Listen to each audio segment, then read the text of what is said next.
रेंगे नाचार खारोच संसार ताहाकाना ओना संसार रे दो ताहारे दो को ताहाकाना मिटांग जुवन बयस कोड़ा गिद्रो R I Baba R I आयु आय बाबा दो बीर ना दाड़े माक काते साहान काते बाजार ते अखरिंगे इदी किया आय आयु दो बीर ना साकाम पात्रा बेनाव काते बाजार रे अखरिंग किया उना साहान आर पात्रा अखरिंग काते जहाँ कौडी हेवा उना कौडी तेगे जहाँ लेका काते खारत संसार चलाव कुआ ओका ओका दिन दो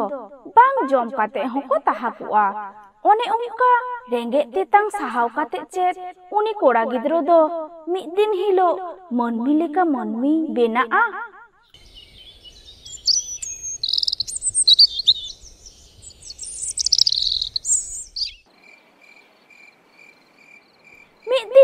आयु दाका दामडी जम ओक्ते उनी गिद्रो आय आयुई मेताय काना यू मिटांग काथान मेन लगिदो काना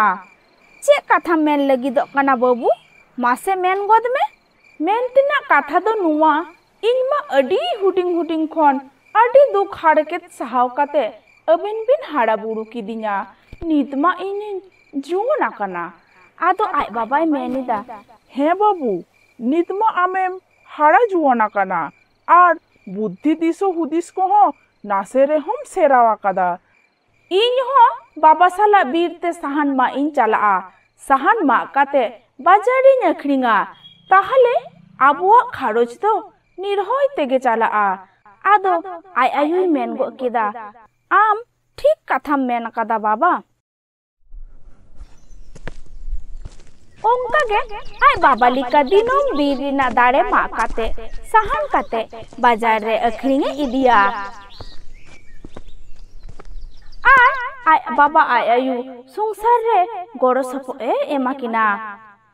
मिद दिन तिकिन बिरा दामाडी जम अक्तो आय आयु गालमारा तालाते लेईदा हिंदा बाबू आपात पे होड़ते दिनों कमी काते हो नुंका गे नाबुआ खारोज संसार दो तीस हो निर्होय तेगे बांग चलाव लेना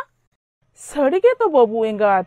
चे लेकाते आबुआ खारोज संसार दो निर्होय ते चला बाबू जखन हुडिंग हुडिंगे ताहाकाना उन खुना गे आलांग दो बाबू बांग जम काते लांग हाड़ा बुड़ू के दिया नितमा बाबू कमी गड़ो काते नासे रेहो कौडी गड़ोय एमालांग काना ओनाते हो आबुआ अनोट गे बांग चाबाक काना सड़गे बा इन हाड़ा काते हो आबुआ जम नुआ बनुआ आबुआ हड़ो बंदेया बनुआ ओने तेगे मने मने मेटांग हुदिसिन गोटा ठीक आकादा आदो आय आयुई कुली गो केदिया चेत हुदिस दम गोटा ठीक आकादा हुदिस तो नुआ काना यू इन आर बाबा दो लातार दिसम कमिलिन चला आर ढेर कौडी टाका लिन उपाय अगुया आदो आय बाबाय मेन गो किदा ठीक कथा मेन कदा बाबू ठीक कथा मेन कदा हिंदा बाबू अबिन मा ओलो पढ़ा बांगबिन बाडाया बास मोटर गाड़ी दो चे लिकारे बिन ठोकोया आदो उनी गिद्रोय ले गो किदा बाजार रेन हरदिकु को दो बलिंग कुली ठीक कुआ आर हरदिकु की अलिन बाको उदु उपरुमा ले냐 उनी गिद्रो आर होय ले गो किदा बाबा तेहन के ताहले लातार दिसम कमी तिसलांग चला ओना लगी ते दिन महालांग नेडाय लेगे आदो आय बाबाय मेन गो केदा तेहन दो हुयुक काना सोमवार हिजुक कान सोनी चांदो हुलो लांग ओडक मुठा आदो आय आयुई ले गो किदा हिंदा बाबू इन इकला दोहटो काते बिन चला तीस कोते दो बिन रुओड़ा यू नुआ दो छेट चांदो काना अलिन दो सुरहाय चांदो कोते लिन रुओड़ा आर सानाम कोते बोन सुरहाय पड़ोपुआ आदो आय बाबाय लेईदा बाबू ताहले आलांग दो आलांगा सापाप को हाते ओड़ा खोनते बीर डहार तिलांग ताराम चला आर बाजार रे चलाव काते बास मोटर गाड़ी तिलांग नाम लेखाय लांग देजोआ आदो उनी गिद्रो आय बाबाय कुलिये काना बाबा चलाव लिका कौडी टाका मेना आतो आदो आय बाबाय लेईदा उना दो आलम भावना हुदिसा आर जहाँ लेकाते लातार दिसम कमिलांग चलाव लेन खान कौडी दुलांग जुगाव जतन दोहया नेल नेलते सोनी चांदो दिन महा सेटरीना ᱟᱫᱚ ᱩᱱᱤ ᱜᱤᱫᱽᱨᱟᱹ ᱟᱡ ᱟᱭᱳᱭ ᱢᱮᱛᱟᱭ ᱠᱟᱱᱟ, ᱢᱟᱭᱩ ᱞᱚᱜᱚᱱ ᱞᱚᱜᱚᱱ ᱟᱹᱞᱤᱧᱟᱜ ᱥᱟᱯᱟᱵ ᱠᱚ ᱥᱟᱹᱛ ᱥᱟᱯᱲᱟᱣ ᱠᱟᱛᱟᱞᱤᱧ ᱢᱮ। ᱟᱫᱚ ᱟᱡ ᱟᱭᱳᱭ ᱢᱮᱱ ᱜᱚᱫ ᱮᱫᱟ, ᱦᱮᱸ ᱵᱟᱹᱵᱩ ᱞᱚᱜᱚᱱᱚᱜ ᱠᱟᱱ ᱜᱤᱭᱟᱹᱧ, ᱟᱢ ᱟᱨ ᱟᱢ ᱵᱟᱵᱟ ᱦᱚᱸ ᱞᱚᱜᱚᱱ ᱥᱟᱹᱛ ᱥᱟᱯᱲᱟᱜ ᱵᱤᱱ। ᱟᱫᱚ ᱟᱡ ᱵᱟᱵᱟᱭ ᱞᱟᱹᱭ ᱮᱫᱟ, ᱟᱹᱞᱤᱧ ᱫᱚᱞᱤᱧ ᱥᱟᱹᱛ ᱥᱟᱯᱲᱟᱣ ᱠᱟᱱ ᱜᱮᱭᱟ ᱜᱚ, ᱟᱹᱞᱤᱧᱟᱜ ᱥᱟᱯᱟᱵ ᱠᱚ ᱟᱹᱞᱤᱧᱟᱜ ᱥᱚᱨᱛᱮ ᱟᱹᱜᱩ ᱠᱟᱛᱟᱞᱤᱧ ᱢᱮ। ᱟᱫᱚ ᱩᱱᱤ ᱟᱭᱳ ᱦᱚᱲ ᱩᱱᱤ ᱵᱟᱵᱟ ᱦᱚᱲᱟᱜ ᱛᱤᱨᱮ ᱢᱤᱫᱴᱟᱝ ᱴᱟᱸᱜᱤ, ᱢᱤᱫᱴᱟᱝ ᱦᱟᱯᱟ ᱟᱨ ᱢᱤᱫᱴᱟᱝ ᱢᱩᱴᱨᱟᱭ ᱜᱚᱜ ᱟᱫᱮᱭᱟ। ᱟᱨ ᱩᱱᱤ ᱜᱤᱫᱽᱨᱟᱹ ᱫᱚ ᱢᱤᱫᱴᱟᱝ ᱵᱮᱜᱽ ᱟᱨ ᱢᱤᱫᱴᱟᱝ ᱦᱟᱯᱟᱭ ᱥᱟᱵ ᱟᱫᱮᱭᱟ ᱟᱨᱮ ᱠᱚᱭᱚᱜ ᱜᱚᱫ ᱠᱟᱜ ᱠᱤᱱᱟ।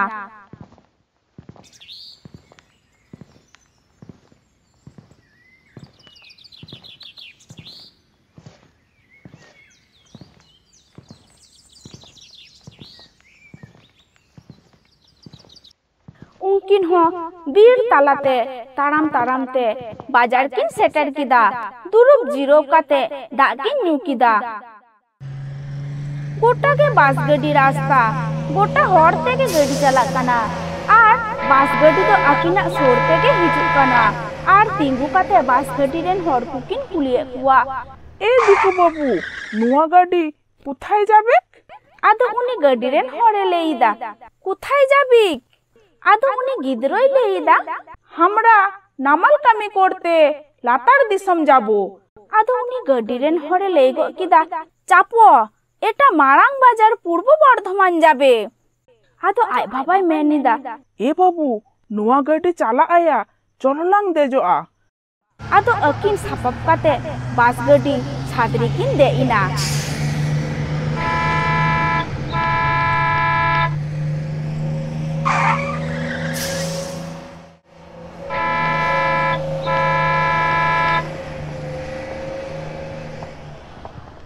डहार ते हेते मिटटांग दिकु हड़ किन नेल नाम केदिया। आदो उनी दिकु हड़ किन कुलिया कना तोदेर दिके चाष कामी हबेक बाबू?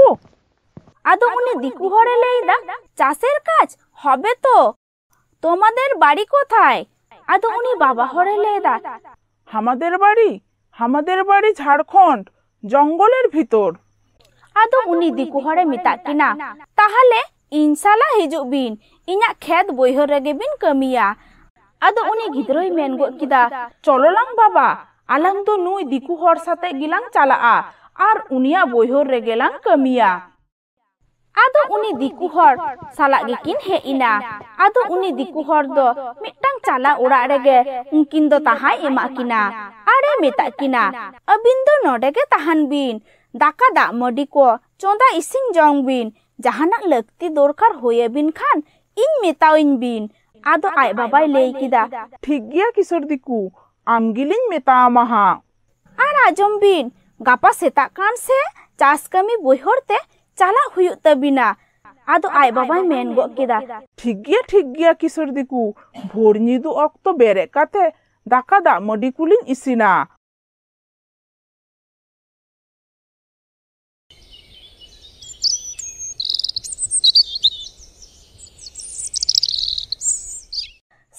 अक्तो दो दाका दिपिल काते चास कमी बयहर तेकिन ताराम किदा। साउते उनी किशोर दिकु होय सेंडिना बयहर को उदु लगी। बयहर रे सेटर काते ए मेताकिन कना नुआ सानाम बयहर को दो इन्या बयहर कना अबिन दिनम हिलो नोडे के हिजुक बिन आर नुआ बयहर रेगे कमी बिन। आदो उनी गिद्रोय लेई किदा ठीक गया किशोर दिकु अलिन दो आदो आम चेत हो ले बांग हुयुग तमा। आदो सेता लेन खान गे दिनम हिलो उना ठाव रे कमी किन चलाआ। आदो मिद दिन तोला गछि बयहर रे घास किन हेड़े इदा कमी ते दाñu अक्तो आय बाबा उनी गिद्रोय मेताय कना चलोलांग बाबू कटिलांग जीरो लेन गे दा मडी कुलांग नुई लेगे। आदो उनी गिद्रो होय मेन गो किदा हे बा चलोलांग कटिलांग जीरो लेन गे अडी जोड़े सितुंग कदा। जीरो काते दाका दा मडी कुकिन जम किदा तारासिंग अक्तो दो उड़ा किन रुवड़ हे एना।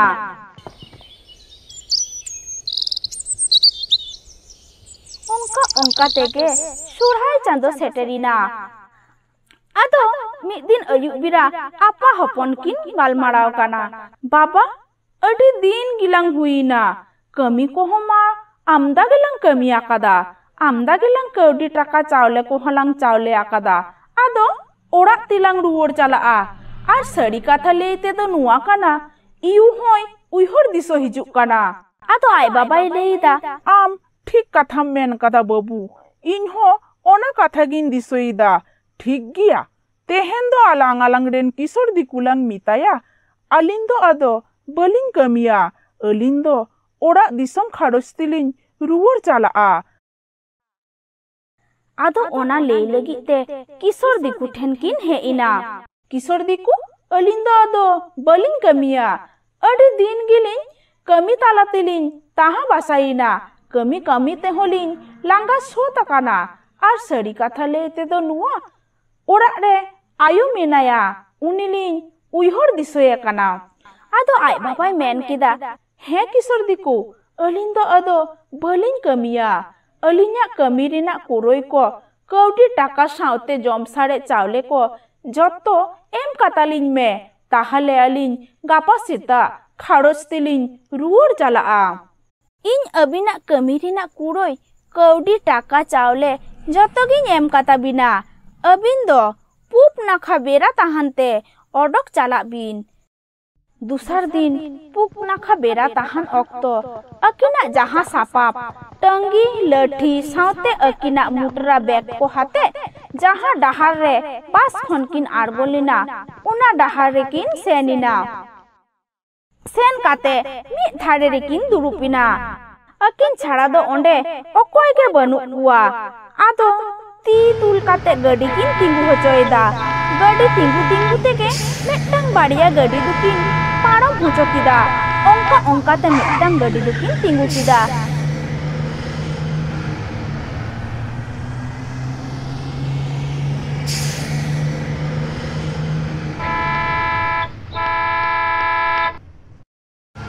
आदो गडी चला चलाते अयुब एना मिटंग मारांग बाजार रे किन आड़बोइना उनकिन दो उना पहाटा दो बांकिन बाडाया हर दिकु किन कुलिए कुआ झारखंड बीर दिसम गडी ओका ठेन न्यामोआ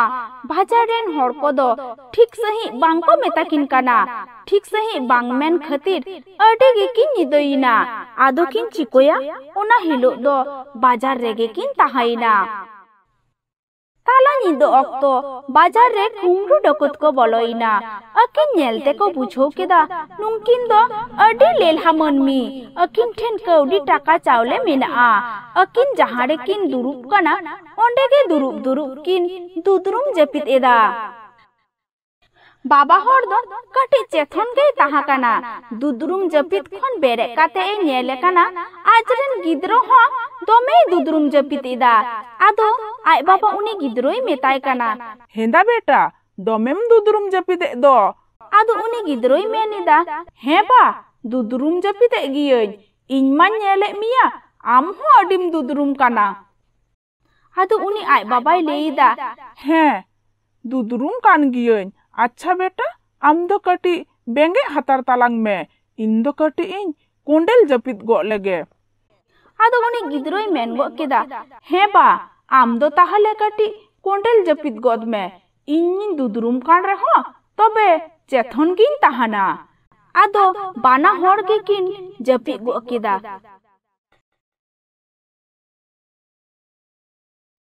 ठीक उना ऑक्टोरे उनकिन बाड़िया कुमरू दो अकिना स्थानाम जिनिस को किन कुमरू इदी किदा सीता ऑक्टो दो जपित एभेन काते किन नेलिदा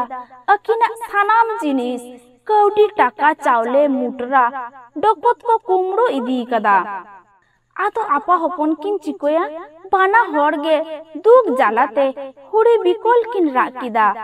आदो आय भाब आय मेनिदा हेंदा बेटा आलांग दो चेत अकोया बड़ी कमी दुलांग कमी लेते ओना खातिर आलांग रेंगे तेतांग सहाव काते जहां नामाल कमी काते कौडी टाका चावले लांग जोगाव लेदा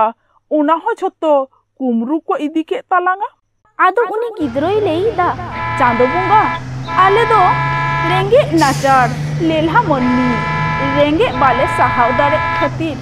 अतु दिसम बगी काते जानम आयु बगी काते सुख निर्हय तेले ताहाना मेनते नामाल कमी लातार दिसम लिन हेलिना ओना हो आम बाम सहाव दारेयादा चांदो बुंगा